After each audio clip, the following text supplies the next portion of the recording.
यो के हो भनिदिनुस् न।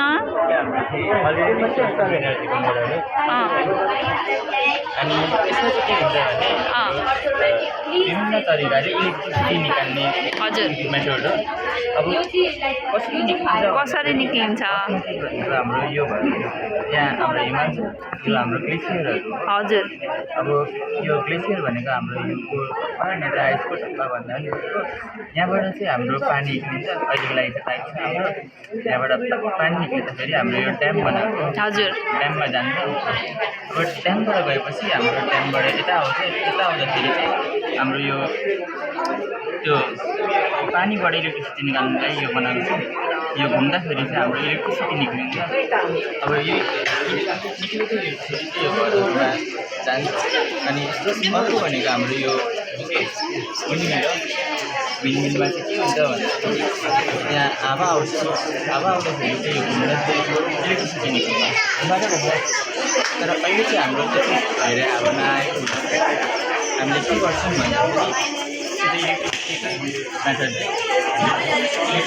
लगाएर यसलाई घुमाउँछौँ। ओके ल हाम्रो च्याम्पियन स्कुलबाट साइन्टिस्टहरू रेडी हुँदै हुनुहुन्छ। यस्तो राम्रो राम्रो प्रोजेक्ट रेडी बनाउँदै हुनुहुन्छ। यो हेलो हजुर हजुर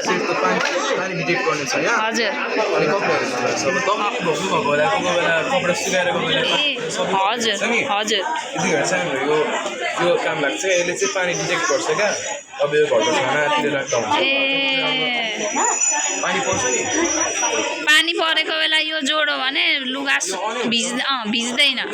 पानी पर्छ नि लुगा चाहिँ वा यो कन्सेप्ट त राम्रो रहेछ।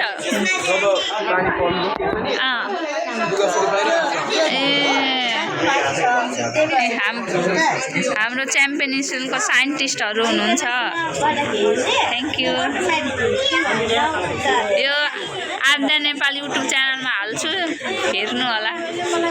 के हो गुनु यो? यो वेटमा चाहिँ के अरे पानी आउँदैन। हजुर यसमा चाहिँ हजुर हजुर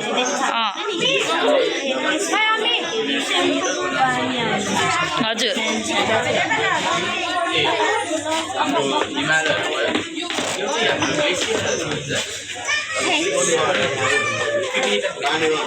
यो के हो? हजुर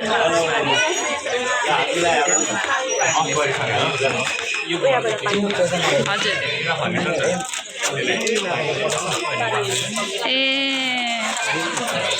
थ्याङ्क यू।